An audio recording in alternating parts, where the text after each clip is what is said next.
2024 లేదా 25లో డిగ్రీ లేదా బీటెక్ చదివారా? సాఫ్ట్‌వేర్ జాబ్ కోసం ఎదురు చూస్తున్నారా? అయితే కోడ్‌జ్ఞాన్ 100 డేస్ కోర్సులో చేరండి. జాబ్ సాధించండి.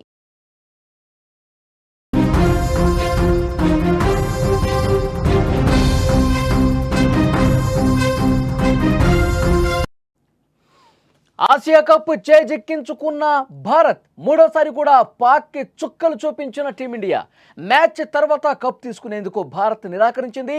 విజేతగా నిలిచిన ఆసియా కప్ ట్రోఫీ తీసుకోలేదు భారత్. పాకిస్తాన్ మంత్రి మోసిన్ నఖ్వీ చేతుల మీదుగా తీసుకోవటం ఇష్టం లేక ట్రోఫీని తిరస్కరించింది భారత్. పోడియం వద్దకు రాకుండా డగౌట్లోనే కూర్చున్నారు ప్లేయర్స్ అందరూ. కప్ తీసుకోకుండా పోడియం వద్ద సంబరాలు చేసుకున్నటువంటి దృశ్యాలు కూడా మీరు చూస్తున్నారు. క్రికెట్ అభిమానులను ఉర్రూతలొగించిన ఆసియా కప్ ఫైనల్లో టీమిండియా మరోసారి తన ఆధిపత్యాన్ని నిరూపించుకుంది. అయితే ఈ మరుపురాని విజయం తర్వాత భారత్ జట్టు తీసుకున్న నిర్ణయం మాత్రం పెను సంచలనంగా మారింది. 41 ఏళ్ల తర్వాత ఆసియా కప్ టోర్నీ చరిత్రలోనే తొలిసారి ఫైనల్లో తలపడ్డ భారత్ పాకిస్తాన్ మధ్య జరిగిన ఈ పోరులో చివరి ఓవర్లో 5 వికెట్ల తేడాతో అద్భుతమైనటువంటి విజయం నమోదు చేసి ఇండియా 9వసారి టైటిల్ని కైవసం చేసుకుంది. ఈ విజయం కంటే ఆ తర్వాత భారత ఆటగాళ్లు తీసుకున్న ట్రోఫీ నిరాకరణ ఏదైతే ఉందో ఆ నిర్ణయం ఇప్పుడు దేశ ప్రజలకు ఇంకా ఆనందాన్ని పెంచిందని చెప్పాలి, సంతోషాన్ని రెట్టింపు చేసిందని చెప్పాలి. విజయం తర్వాత జరిగే పోడియం ప్రజెంటేషన్ కోసం పాకిస్తాన్ మంత్రి, ఆసియా క్రికెట్ కౌన్సిల్ అధ్యక్షుడైన మోసిన్ నఖ్వీ వేదిక మీదకి చేరుకున్నారు. కానీ టీమిండియా ఆటగాళ్లు మాత్రం డగౌట్లోనే ఉండిపోయారు. పాక్ మంత్రి నఖ్వీ చేతుల మీదుగా ట్రోఫీ మెడల్స్ తీసుకోవటానికి భారత జట్టు నిరాకరించింది.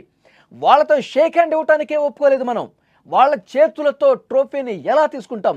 మన మీద యుద్ధానికి వచ్చినటువంటి దేశానికి సంబంధించిన వ్యక్తితో, మన మీద యుద్ధం చేసి మనల్ని గాయపరుస్తున్నటువంటి వాళ్ళతో మనం ఎందుకు ట్రోఫీ తీసుకోవాలి? వాళ్ళ చేతుల మీదుగా మనం ట్రోఫీ తీసుకోవటమా? అసలు వాళ్ళ ఆటగాళ్లతో షేక్ హ్యాండే కలపలేదు. వాళ్ళ ట్రోఫీ మనకి, వాళ్ళ చేతులతో ఇచ్చే ట్రోఫీ మనకెందుకు అంటూ మనం పూర్తిగా నిరాకరించేశాం. పాక్ మంత్రి వెయిట్ చేశాడు, ఆసియా కప్ అధ్యక్షుడు వెయిట్ చేశాడు అక్కడ మన కోసం. వీళ్ళు వస్తారేమో, ట్రోఫీ ఇవ్వాలేమో అని చెప్పి వెయిట్ చేశారు. కానీ వాడికి అర్థమైపోయింది, ఎప్పుడైతే మనం ఒక డెసిషన్ క్లియర్ కట్గా తీసుకొని మనం రాలేదో ట్రోఫీ తీసుకోవటానికి, నీ చేతుల మీదుగా ట్రోఫీ తీసుకోవటానికి మాకు ఇష్టం లేదని చెప్పి ఖరాఖండిగా చెప్పామో, వెయిట్ చేసి చేసి వెనుదిరిగి వెళ్ళిపోయినటువంటి పరిస్థితి ఉంది. పోడియం వద్ద చాలాసేపే వెయిట్ చేశాడు. భారత ఆటగాళ్ళ నుంచి కనీసం అంటే కనీసం స్పందన రాలా. దీంతో నిస్సత్తువుగా ట్రోఫీని తీసుకొని ఆయన వెనుదిరిగాడు. భారత జట్టు ట్రోఫీని నిరాకరించినట్లు ప్రజెంటేటర్ అధికారికంగా ప్రకటించాల్సినటువంటి పరిస్థితి వచ్చింది. అలా ప్రకటన వచ్చిందో లేదో క్రికెట్ చరిత్రలోనే ఇలా జరగటం ఒక ఫస్ట్ టైం డెసిషన్గా చెప్తా ఉన్నారు. ఎప్పుడైతే ప్రజెంటేటర్ ఈ విషయాన్ని చెప్పాడో, భారత్ ఈ ట్రోఫీని తీసుకోవటానికి ఇప్పుడు నిరాకరించిందని ఒక డెసిషన్ వచ్చిందో, యావత్ భారతవని మొత్తం కూడా అప్పుడు నిజమైనటువంటి ఆనందంతో, అప్పుడు నిజమైనటువంటి విజయోత్సాహంతో సంబరాలు చేసుకున్న పరిస్థితి. కరెక్ట్ డెసిషన్ తీసుకున్నారు. వాళ్ళ చేతుల మీదుగా మనం ట్రోఫీ తీసుకోకపోవటమే సరైనటువంటి నిర్ణయం అంటూ అప్పుడు బాణాసంచా కాల్చారు. అప్పుడు విజయ సంబరాలు చేసుకున్నారు. రోడ్ల మీదకి వచ్చి యావత్ భారత్ యువత మొత్తం కూడా, క్రికెట్ అభిమానులందరూ కూడా సెలబ్రేషన్స్ మోడ్లోకి వెళ్ళిపోయిన పరిస్థితి ఉంది.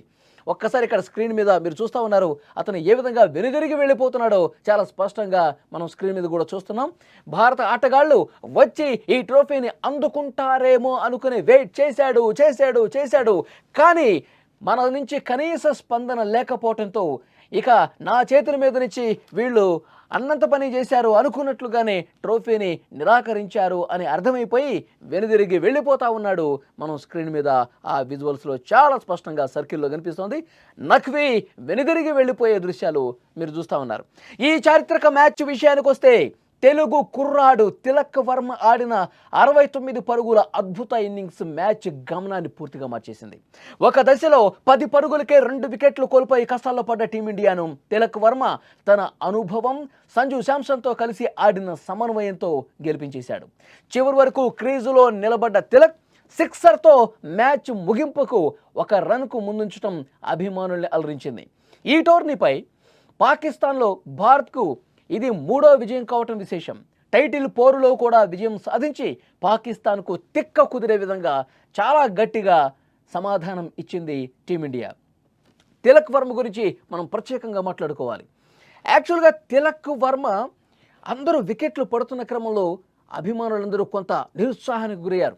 వికెట్లు వరుసగా పడుతున్నాయి, మనం ఎలాగైనా గెలిచి తీరాలి, మ్యాచ్ గెలిచేసి ట్రోఫీని ఈ ఆసియా కప్ మనదే అని ప్రపంచానికి చాటి చెప్పాలి, పాకిస్తాన్ మీద ఎప్పటికీ మనదే పై చేయని చెప్పి భారత అభిమానుల్లో ఆశ ఉంది.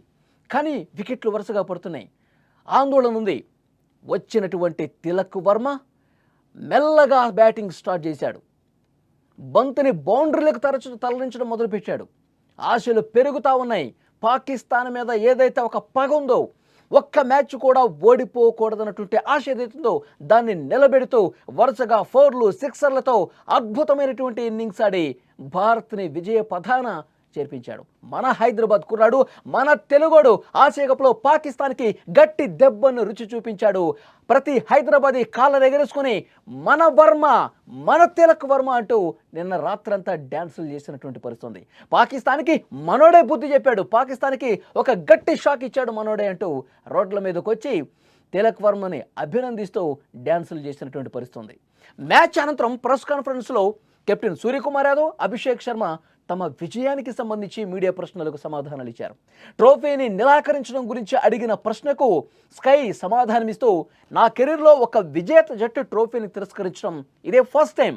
మేము అన్ని రకాలుగా గెలవటానికి అర్హులం, ట్రోఫీని తీసుకోవటానికి అర్హులమే, కానీ కావాలనే ఈ ట్రోఫీని మేము తిరస్కరించాం. పాకిస్తాన్ పుండు మీద కారం చల్లినట్టుగా చాలా స్పష్టమైనటువంటి సమాధానం చెప్పాడు సూర్యకుమార్ యాదవ్ మిగతా ప్రశ్నలకు సమాధానం చెప్పకుండా దాటవేయటం పరిస్థితి తీవ్రతను తెలియజేస్తోంది. అంటే మనం ఎంత గట్టిగా ఉన్నాం, పాకిస్తాన్ మీద ఏ స్థాయిలో పోరాటం చేస్తున్నాం అనేది కూడా ఇక్కడ క్లియర్గా మనం అర్థం చేసుకోవాలి. ప్రధానమంత్రి నరేంద్ర మోదీ ఈ విజయం తర్వాత ఒక ట్వీట్ చేశారు. ఆపరేషన్ సింధూర్ని ప్రస్తావించారు. యుద్ధ భూమిలో అయినా మైదానంలో అయినా ఒక్కటే ఫలితం. మైదానంలో కూడా మనం ఆపరేషన్ సింధూర్ చేశాం, ఎక్కడైనా విజయం మనదే అని భారత ఆటగాళ్లను కీర్తిస్తూ ఆయన ట్వీట్ చేశారు.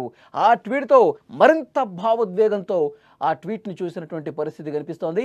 ప్రతి ఒక్కరూ కూడా సెలబ్రేషన్ మూడ్లోకి వెళ్ళిపోయారు. ఏ మ్యాచ్ అయినా, అది ఏ కప్ అయినా సరే, పాకిస్తాన్ మీద ఆడుతున్నామంటే ఆ గెలుపు డెఫినెట్గా టీమిండియాదే.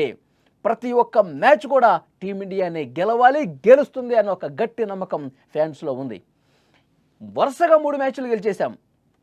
మొదటి మ్యాచ్ ఆడుతున్న సందర్భంలో ఎక్కడ కూడా అభిమానులు స్టేడియంలో ఎక్కడైతే పెద్ద ఎత్తున అభిమానులు వస్తారో ఆటను ఆస్వాదిస్తారు అనుకున్నారు. ఎందుకంటే అంతకు ముందు నుంచే బాయ్కాట్ ట్రెండ్ నడుస్తోంది.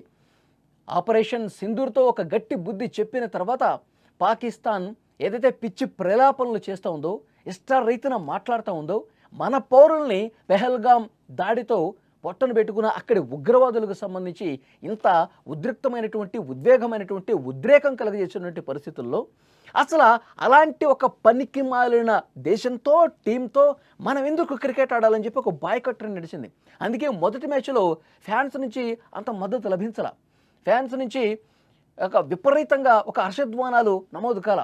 కానీ ఒక మ్యాచ్ పూర్తయింది, ఆ మ్యాచ్లో ఘన విజయం సాధించాం. ఆ తర్వాత పరిస్థితులు అర్థమైపోయింది. మొదటి మ్యాచ్లోనే మనం షేక్ హ్యాండ్ ఇవ్వలేదు. ఆ షేక్ హ్యాండ్ నిరాకరించడంతో మన మీద కంప్లైంట్ చేయటాలు, సూర్యకుమార్ మాట్లాడిన దాన్ని మళ్ళీ ఐసీసీకి కంప్లైంట్ చేయటాలు, పరిస్థితి తీవ్ర స్థాయికి చేరుకుంటుంది. రెండో మ్యాచ్లో వాళ్ళ ఆటగాళ్ళు, రౌఫ్ లాంటి వాళ్ళు ఏ విధంగా ప్రవర్తించారో మనం చూసాం. ఆపరేషన్ సింధూర్ను గుర్తు చేసే విధంగా ఏవో మన యుద్ధ విమానాలు కిందకి కూలిపోయినట్టుగా సంజ్ఞలు చేసి, సంకేతాలు చేసి మైదానంలో వెకిలి చేష్టలు చేశారు. మనం మ్యాచ్ అద్భుతంగా ఆడి దెబ్బకొట్టాం. మన దృష్టి అంతా మ్యాచ్ మీదే ఉంది, మన దేశం గెలవాలన్న దాని మీదే ఉంది. వాళ్ళు రెచ్చగొట్టే విధంగా మాట్లాడారు. ఎక్కడా కూడా మనం వెనక్కి తగ్గలేదు, అద్భుతంగా ఆడి విజయం సాధించాం. ఇక చచ్చి చెడి ఫైనల్కి వచ్చింది పాకిస్తాన్. బంగ్లాదేశ్ గెలిచి ఆ తర్వాత ఫైనల్కి వచ్చింది. ఫైనల్లో కూడా అద్భుతమైనటువంటి ఆట తీరును ప్రదర్శించి ఎట్టి పరిస్థితుల్లో గెలవాలని చాలా పట్టుదలతో ఆడాం. అద్భుత విజయం నమోదు చేశాం. ముందే ప్లాన్ చేసుకున్నాం. నఖ్వీ ట్రోఫీ ఇవ్వడానికి సిద్ధంగా ఉంటాడు. ఆసియా కప్ అధ్యక్షుడు, పాకిస్తాన్ మంత్రి నఖ్వీ ఇస్తాడని చెప్పి ఆల్రెడీ షెడ్యూల్ రెడీ అయిపోయింది. అతని చేతుల మీదుగా మనం ఎట్టి పరిస్థితుల్లో తీసుకోవద్దని చెప్పి ఒక ప్లానింగ్తోనే ఉన్నాం. అనుకున్నట్టుగానే టీమిండియా ప్లేయర్స్ ఎవ్వరూ కూడా అతను ట్రోఫీ ఇవ్వటానికి వచ్చినప్పుడు కనీసం అంటే కనీస స్పందన చేయలా. ఎప్పుడైతే ప్రజెంటేటర్ చెప్పాడో ఈ ట్రోఫీని భారత ఆటగాళ్ళు తీసుకోవటానికి నిరాకరిస్తున్నారు అని చెప్పారో అప్పుడు అసలైనటువంటి విజయోత్సాహం ప్రతి ఒక్కరిలో కనిపించింది. అంతకుముందు అందరూ ఉత్కంఠగా వెయిట్ చేశారు, ట్రోఫీ ఏమైనా తీసుకుంటారా అని చెప్పి. విజయం సాధించినప్పుడు కూడా పెద్దగా సంబరాలు చేసుకున్నటువంటి భారత అభిమానులు ఎప్పుడైతే నిరాకరించారో, ట్రోఫీ లేకుండానే సెలబ్రేషన్స్ చేసుకున్నారో భారత ఆటగాళ్ళు మైదానంలో, అప్పుడు దేశం మొత్తం కూడా ఎగిరి గంతేసి ఒక్కసారిగా పెద్ద ఎత్తున సెలబ్రేషన్స్ చేసుకున్న పరిస్థితుంది. ప్రతి ఒక్కరి కళ్ళల్లో ఆనందం, విజయం కనిపించింది. సుమన్ టీవీలో మీ పర్సనల్ అండ్ బిజినెస్ ప్రమోషన్స్ కోసం కింది నెంబర్కి కాంటాక్ట్ చేయండి.